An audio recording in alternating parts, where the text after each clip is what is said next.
Друзья, приветствую всех на канале Изман Про. В этом выпуске мы поговорим о том, что же происходит в мире армрестлинга в 2020 году. Как объявил президент профессиональной лиги армрестлинга Игорь Мазуренко, полностью у нас отменяются все этапы ТОП-8 2020 года и переносятся на 2021 год. Что же ждет нас в конце этого года? Будет ли золотой тур, и если он будет, то что подготовят для нас организаторы? Со слов Игоря Мазуренко, нас ожидают Вендетта All Stars, то есть поединки сильнейших спортсменов топ-8 категории 95 килограммов и категории 105+. Собственно, то, что мы увидим, то, что мы должны были увидеть в Киеве, мы увидим условно первый этап топ-8. То есть та жеребьевка, которая есть, в этой жеребьевке наши спортсмены и будут бороться. Но что же мы услышали еще со слов президента профессиональной лиги? Президент профессиональной лиги готовит для нас поединок Дениса Цыпленкова и Левана Сагинашвили на левой руке. Это тот поединок, который, друзья, наверняка хотят увидеть многие из вас. Что ожидаю я от этого поединка? В беседе в прямом эфире с Игорем Мазуренко я сказал о том, что, наверное, на сегодняшний день в процентном соотношении я сопоставил бы 60 на Левана Сагинашвили и 40% на Дениса Цыпленкова. Почему же у меня такой прогноз? И почему же такая расстановка сил? Почему 60% у Левана и всего лишь 40% у Дениса Цыпленкова? Давайте разберем. Денис имеет определенные трудности со здоровьем. Сейчас ему их нужно пройти обследование, восстановиться и начать этот длительный период набора силовых показателей, которые ему необходимы для борьбы с сегодняшним лидером супертяжелой категории. Леван выиграл все поединки, которые были у него в 2019 году. В топ-8 никто не смог ничего ему противопоставить.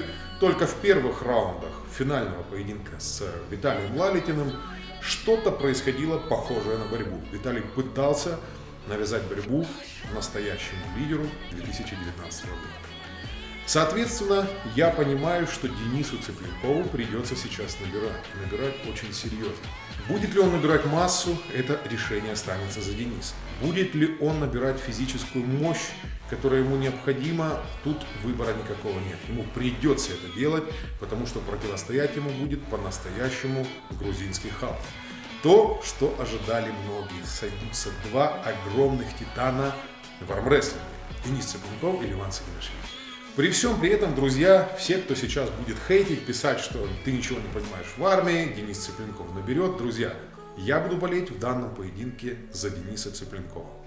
Здесь история очень проста, мы очень давно знакомы, я всегда болел против него, пока был жив наш с вами Андрей Пушкарь, легендарный украинский чемпион. И после ухода Андрея, конечно же, я хочу, чтобы Денис Цыпленков продолжал ту самую битву, которая была между Андреем и между Денисом. И сейчас я на стороне Дениса Цыпленкова. Я ожидаю, что кто-то все-таки остановит Левана Сагинашвили. Левану труба. На стороне Левана, как мы видим, кроме сумасшедшей антропометрии, на стороне Левана огромная физическая мощь. Мы знаем, что Леван может как хорошо стартовать, так Леван может и хорошо защищаться. Знаем мы, что среди соперников в 2019 году самым серьезным соперником все-таки был Виталий Лалитин. Но Виталию Лалитину не хватило физических кондиций для того, чтобы занять первое место в топ-8. До этого он легко разобрался с Кадыргалием Горбаевым. Здесь, скажем так, все и ставили только на Левана, потому что Кадыргали был с явным недовесом для супертяжелой категории. И то, что он сейчас занимает по праву свое место в категории 95 килограммов, это есть объективная реальность. В первом туре Леван Сагинашвили очень легко разобрался с Тимом Бреснаном. Собственно, ни с кем Левану Сагинашвили побороться-то и не удалось. Но то, с какой легкостью он расправлялся со своими соперниками в 2019 году, заставляет меня задуматься о том, что действительно Левану Сагинашвили на сегодняшний день нет равных. Леван обладает прекрасной антропометрией, прекрасной физической подготовленностью, у него прекрасная грузинская школа. Все мы знаем, что грузины обладают разносторонней техникой. И Ливан Сагинашвили — это как раз тот спортсмен, который может бороться и в крюк, может бороться и верхом, и у него отличные показатели в боковом давлении. То есть борется он не односторонне. И наверняка ему есть что предложить в борьбе с Денисом Цыпленковым. В нашей беседе с Денисом Цыпленковым, когда мы беседовали с ним на злотом туре, и Денис секундировал Виталия Лалитина, я задал ему такой вопрос: присмотрелся ли ты к Ливану и будет ли тебе легко бороться с Ливаном Сагинашвили? Будет ли удобная рука Ливана Сагинашвили? Что Денис сказал мне: да, мне будет удобно. Друзья, но те, кто держал Ливана Сагинашвили за руку, и те, кто знает, какие объемы его ладони и запястья, я думаю, что Денис здесь заблуждается. Как думаете вы? Предлагаю написать в комментариях и обсудить, будет ли Денису Цыпленкову легко бороться по захвату с Ливаном Сагинашвили. В свою очередь, необходимо отдать должное и Денису Цыпленкову. Денис всегда боролся с самыми сильными и самыми лучшими соперниками в армрестлинге во всем мире. На его счету победы над Майклом Тоддом, над Андреем Пушкаревым, Дэйв Чейфи. То есть очень-очень много спортсменов титулованных уже, скажем так, пали от рук Дениса Цыпленкова. Пока что многие говорят, что Ливану Сагинашвили не хватает этих имен, кого ему следовало бы выиграть в армрестлинге. Знаем, что профессиональная лига армрестлинга трудится и над этим вопросом. Знаем, что профессиональная лига армрестлинга планирует в 2021 году пополнить ряды супертяжеловесов новыми именами. Давайте подумаем, какие же имена это могут быть. Самое прогнозируемое имя – это Девон Лорат. Это тот человек, который в самое ближайшее время планирует закончить контракт с WL. Сможет ли Девон Лорат навязать что-либо парням из топ-8 действующей восьмерки? Все это мы с вами сможем увидеть в прямом эфире на Armbets TV. Пока что, друзья, пишем в комментариях, сможет ли Девон Лорат победить кого-то из этой восьмерки и кто сможет победить Девона Лората.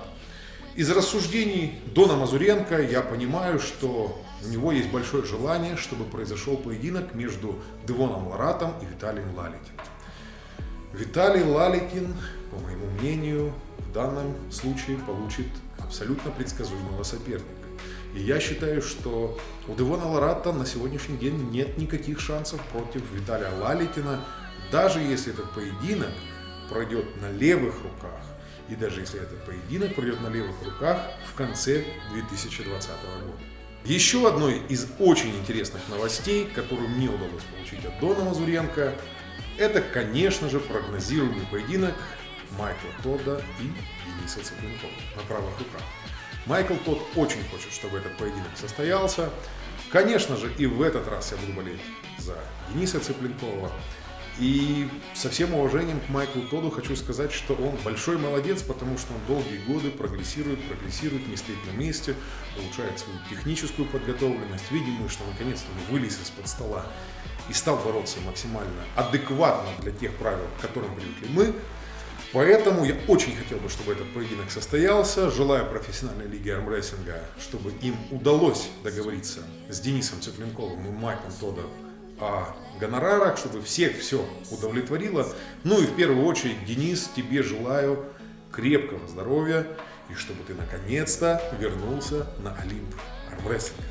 Друзья, бонусом к данному видео я добавлю короткое интервью из Малайзии первого этапа 2019 года, когда Ливан Сагинашвили беседовал со мной уже после поединка с Тимом Брестом. После интервью Ливана вы увидите еще дополнительный бонус. Это мой памятный поединок, который мы провели с моим другом Мирталехом Асланом. Ваши комментарии, как всегда, ожидаю под этим видео. Давайте вместе обсудим, какие перспективы армрестлинга в 2020 году нас ожидают. Буду благодарен всем и каждому, кто поделится этим видео со своими друзьями в социальных сетях. Ну и, конечно же, ставьте лайк, подписывайтесь на мой канал. Не забывайте нажимать кнопку об уведомлениях. Ваш Изман Про. Пришло время интервью, и мы зададим свои пару вопросов Ливану Сагинашвили. Ливан, привет. Привет. Поздравляю тебя с твоей победой в первом этапе топ-8. Хочу задать первый вопрос. Скажи, пожалуйста, За счет чего могут бороться другие соперники с Ливаном Сагинашвили? Ну, за счет чего я и борусь. Ну вот Сила- что нужно делать, вот какие качества нужно иметь, чтобы навязать тебе борьбу? Надо иметь большую, силу, примерно такую, как у меня есть, наверное, что еще.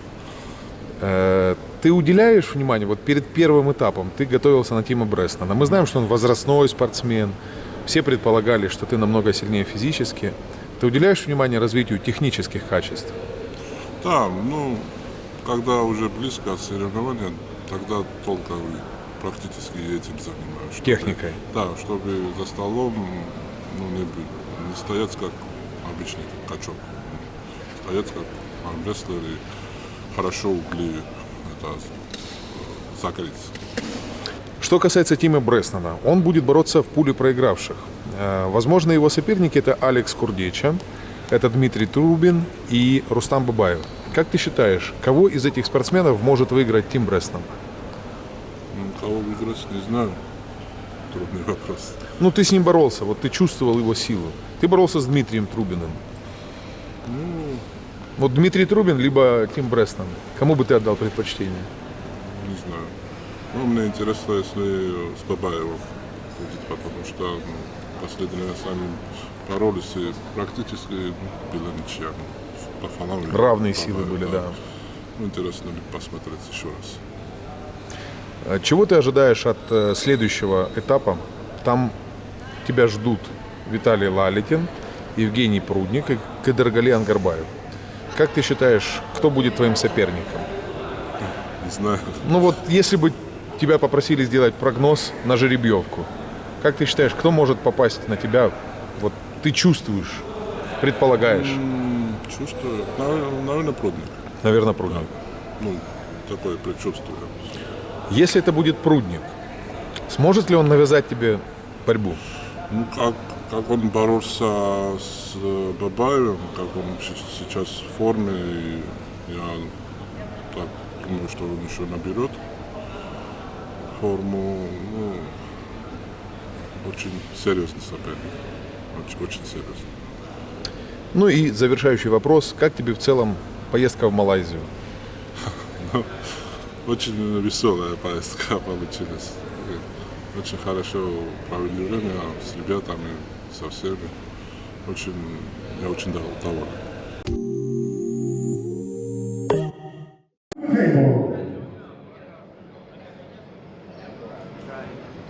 Andrei Bosson, the head referee. Table is yours. Hold him to the table.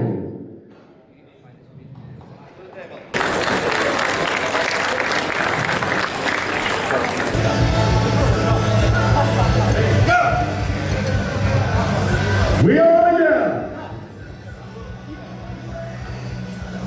Asano Zeldo comes off the front. Asano Zeldo with one foul against him. Two people with one foul against him.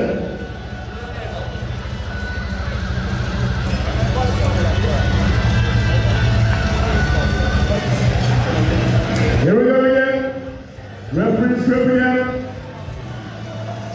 Go!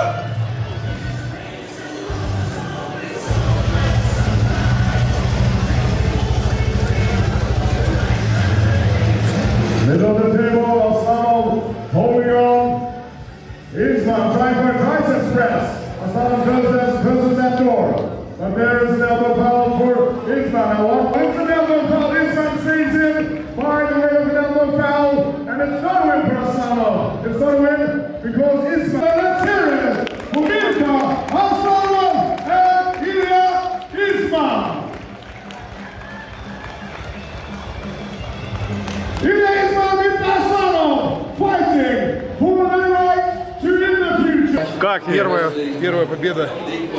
Конечно, не такая, как я хотел бы. Я хотел бы выиграть. Мирзалех очень сильный оказался. Я очень хотел, чтобы его рука была на подлокотнике, на подушке на моей, чтобы я выиграл. Но очень сильный парень. То есть я надеюсь, у него травма несерьезная, потому что 3 раунда мы боролись. Ты Мне его было очень выносливостью тяжело. взял, В я так завязках мне с ним сложно бороться, потому что он подкручивает кисть незаметно для судьи. Я делал то, что мог, незаметно свое для судьи. Поэтому я рад тому, что на сегодняшний день победа в моих руках. Ему желаю скорейшего выздоровления. Всем спасибо, кто меня поддерживал. И хочу сказать, что те, кто помог мне, чтобы я сюда приехал, ребята, вы все знаете, о ком я говорю. Я вас всех очень люблю. Спасибо.